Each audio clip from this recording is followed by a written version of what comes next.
So hi everyone, this side Deepak Shukla from NIT Jaipur. तो यार ये इस सीरीज की सेकंड वीडियो होने वाली है जहां पर आपको अब कंप्यूटर साइंस इंजीनियरिंग की डिटेल्स पूरा मिल रहा होगा शुरू से लेकर के अंत तक। इसमें आपको पता लगेगा कि यार क्या सिर्फ कोडिंग करनी होती है या आपको हार्डवेयर की भी नॉलेज होती है। क्या आपको सिर्फ कोई स्पेसिफिक टॉपिक पढ़ करके प्लेसमेंट के लिए बैठना होता है या फिर आपको पूरा सिलेबस कवर करना होता है। क्या कॉलेज जो पढ़ाता है उसी से प्लेसमेंट हो जाता है या फिर स्पेसिफिक कुछ अलग भी चीजें पढ़नी पड़ती है। तो ये सारी डिटेल्स आपको इस वीडियो में शुरू से लेकर के अंत तक आप देखेंगे तो मालूम पड़ रही होगी। एंड इसके साथ साथ गवर्नमेंट जॉब में क्या अपॉर्चुनिटीज है कंप्यूटर साइंस इंजीनियरिंग में, इसकी भी डिटेल आपको कंप्लीट मिल रही होगी। तो इस वीडियो को अब स्टार्ट करते हैं। तो यार शुभम भाई, एक बार अपने डिपार्टमेंट के बारे में, कंप्यूटर साइंस इंजीनियरिंग के बारे में शॉर्ट डिस्क्रिप्शन दे देना यार। क्या होता है, क्या पढ़ाया जाता है, कैसे होता है चीज़ें। जैसा कि हम नाम से ही देख सकते हैं, कंप्यूटर साइंस एंड इंजीनियरिंग, यहाँ हमें दो टर्म दिख रहे हैं, science and engineering. So basically engineering में हम मोर हार्डवेयर साइड में ज़्यादा लर्न करते हैं, क्योंकि हमारा कंप्यूटर जो है सिर्फ सॉफ्टवेयर से मिल के नहीं बना है। हमारे पास में मदरबोर्ड है, रैम, कैश, काफ़ी सारी चीज़ें हैं। तो हम उसमें हार्डवेयर के बारे में लर्न करते हैं, क्योंकि जब हम हार्डवेयर में अच्छे जानेंगे तभी हम अच्छे सॉफ्टवेयर से बना पाएंगे। एंड साइंस में हम बेसिकली डिफरेंट प्रैक्टिसेस सीखते हैं कि हम अच्छे सॉफ्टवेयर कैसे बनाएं, डिफरेंट ऑप्टिमाइजेशंस कैसे करें, एल्गोरिथम्स क्या क्या हमारे पास में है। सो बेसिकली हम ये चीज़ें सीखते हैं कंप्यूटर साइंस एंड इंजीनियरिंग के अंदर। तो यार मैंने बताया था पिछले वीडियो में कि 10% ऐसे स्टूडेंट होते हैं जो कॉलेज में आने से पहले जिनको ब्रांचेज के बारे में मालूम होता है। एंड उनमें से मालूम किसको होता है, मैक्सिमम कंप्यूटर साइंस इंजीनियरिंग के बारे में मालूम होता है।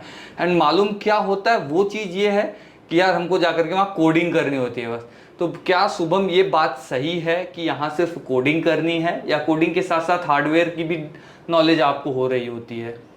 तो अब जब आपके मेन कोर्सेज स्टार्ट होंगे डिपार्टमेंटल सेकेंड ईयर से, तो आप ऑब्जर्व करोगे कि कोडिंग तो होती ही है, हमारे जो असाइनमेंट्स होते हैं, कोर्स होते हैं, बट कोडिंग से ज़्यादा हमें थ्योरेटिकल नॉलेज भी सीखनी होती है कि हमारे हार्डवेयर्स कैसे काम कर रहे हैं।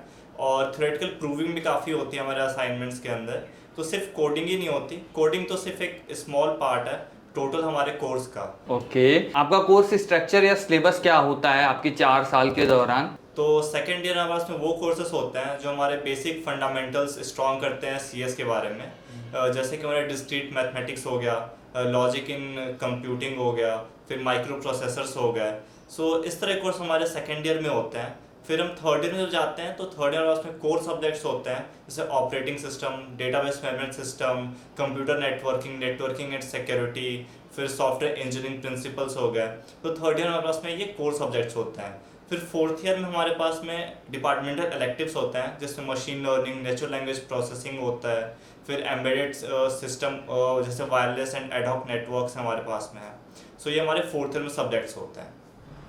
तो यार हम लोग जब नॉन कोर की तैयारी करते हैं तो हमारे साथ होता है कि हम कंप्यूटर साइंस का कोई सा भी एक छोटा सा पार्ट, जैसे डीएसए हो गया, उस पार्ट को, या कोई बंदा एमएल पे काम कर रहा है, कोई बंदा आर्टिफिशियल इंटेलिजेंस पे, तो एक एक सेमेस्टर वाले सब्जेक्ट को हम उठा करके उसको तैयारी करके प्लेसमेंट के लिए बैठते हैं।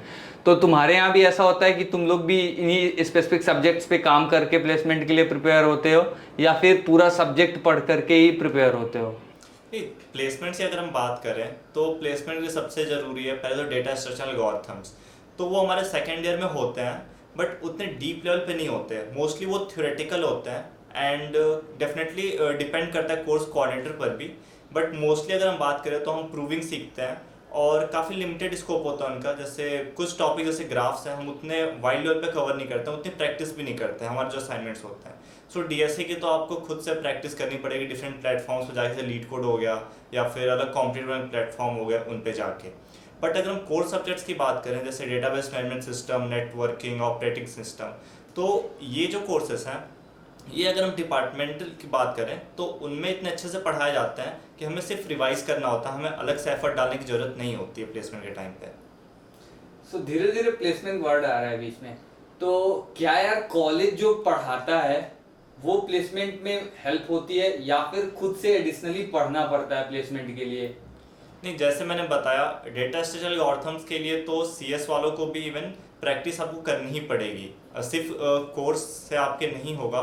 लेकिन अगर कोर सब्जेक्ट की बात करें तो अगर आप उन कोर सब्जेक्ट्स जो आपके थर्ड ईयर में आएंगे, operating system, database and oops हो गया, अगर आप उनको अच्छे से पढ़ लेते हैं इवन कोर्स के अंदर भी, तो सफिशिएंट होगा वो आपके प्लेसमेंट के लिए।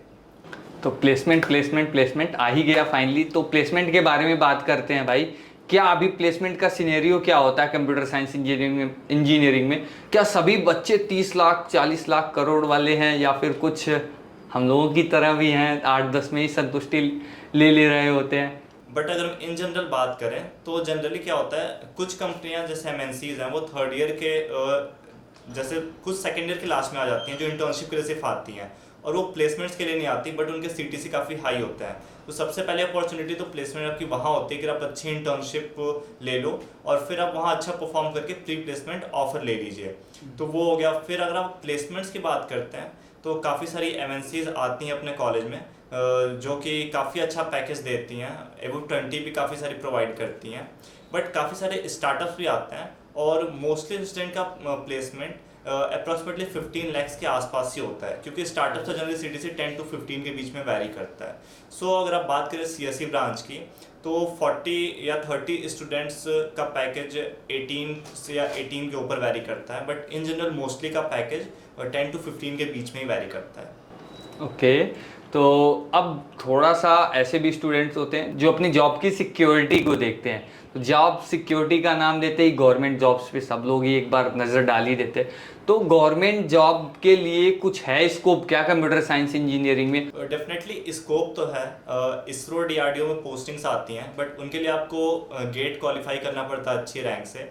बट हम सीएस ब्रांच की बात करें तो जनरली क्योंकि काफ़ी सारी एमएनसीज प्लेसमेंट के लिए आती हैं, सो कोई भी इन जनरल प्रिपेयर नहीं करना चाहता उसके लिए, और कोर सब्जेक्ट्स को उतने डीप में नहीं पढ़ना चाहता है हर सब्जेक्ट को गेट के प्रिपरेशन के लिए। बट डेफिनेटली स्कोप तो है वहाँ पे। अगर हम रेलवे डिपार्टमेंट्स की बात करें तो वहाँ पे साइबर सिक्योरिटी एक्सपर्ट के फॉर्म में भी काफ़ी सारी पोस्टिंग्स आती हैं सीएससी ब्रांच की।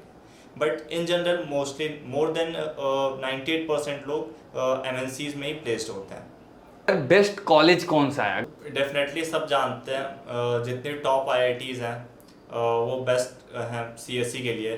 बट अगर मैं सीएससी की बात करूं तो अगर आप टॉप एनआईटीज़ में भी जाते हैं, इवन जहां पे आप क्रोम पे आप सर्च कर लीजिए कि कंपनीज किस कॉलेज में विजिट कर रही हैं, क्योंकि mostly student even in IITs and NITs में placed at last multinational corporations में ही होते हैं। तो वो जहाँ भी विजिट करती हैं, इवन वो लोअर एनआईटी भी हो, अगर वो विजिट कर रही हैं तो डेफिनेटली चांसेस है कि आप उसमें प्लेस्ड हो सकते हैं। तो कोई ऐसा बंदा है जो सीएससी में रह करके फोड़ा है, या कोई कंपनी जो सीएससी वालों को सबसे ज़्यादा ऊपर लेके जाती है? ये तो सब जानते हैं, गूगल सबकी ड्रीम कंपनी होती है। सुंदर पिचाई उसके सीईओ हैं और उन्होंने भी सीएस फील्ड में करियर बनाया। फिर सत्य नडेला है माइक्रोसॉफ्ट के सीईओ, फिर मार्क जुकरबर्ग जो कि ड्रॉप आउट हैं सीएस मेजर में। सो काफ़ी सारे आपको एग्जांपल मिल जाएंगे सीएस के लोग हैं जिन लोगों ने काफ़ी अच्छा नाम करा इस फील्ड में। सिर्फ और सिर्फ सिविल केमिकल इन सब के लोगों के नाम मिलना मुश्किल है। तो यार अब एक लास्ट चीज़ है, जो बंदा अगर कंप्यूटर साइंस इंजीनियरिंग में जाता है तो इस डिपार्टमेंट की टफनेस लेवल क्या है, कितना टाइम मिलेगा एक्स्ट्रा करिकुलर एक्टिविटीज़ में पार्ट लेने के लिए? काफ़ी कम टाइम मिलता है एक्स्ट्रा करिकुलर एक्टिविटीज़ चाहे अदर एक्टिविटीज़ के लिए, क्योंकि हमारे कोर्स काफ़ी ज़्यादा होते हैं, शेड्यूल काफ़ी हेक्टिक होता है, लैब असाइनमेंट्स काफ़ी ज़्यादा होते हैं। तो थर्ड ईयर में तो ना के बराबर टाइम होता है इन चीज़ों के लिए, और जो भी टाइम थोड़ा बहुत मिलता है तो उसमें प्लेसमेंट्स के लिए बच्चे प्रिपेयर करते हैं। बट फोर्थ ईयर में काफ़ी टाइम होता है और इवन कोर्सेज का उतना हेक्टिक नहीं होता है। तो आई होप यार ये डिटेल्स जो आपने आज इस वीडियो के थ्रू पाया है वो फर्स्ट टाइम आपको मिल रहा होगा, क्योंकि आप ऑलरेडी फ्रेशर हैं ही सही। तो ये डिटेल्स आपको हेल्प करेगी आपके काउंसलिंग में। एंड नेक्स्ट वीडियो होने वाली है आर्किटेक्चर एंड प्लानिंग की, तो उसको भी देखना ज़रूर यार, क्योंकि ज़रूरी नहीं है कि जिस ब्रांच में हम जा रहे हो सिर्फ उसी के बारे में मालूम रहे। यार कोई भी बच्चा तुमसे काउंसलिंग के लिए कभी नेक्स्ट ईयर पूछ रहा होगा तो तुम्हें आर्किटेक्चर प्लानिंग का, केमिकल का, सिविल का सबका मालूम हो, थोड़ा तो उसका हेल्प कर सको। तो उनकी भी वीडियोज़ आप एक बार ज़रूर देखना, 2x स्पीड पे ही सही at least. Till then take care, thank you everyone.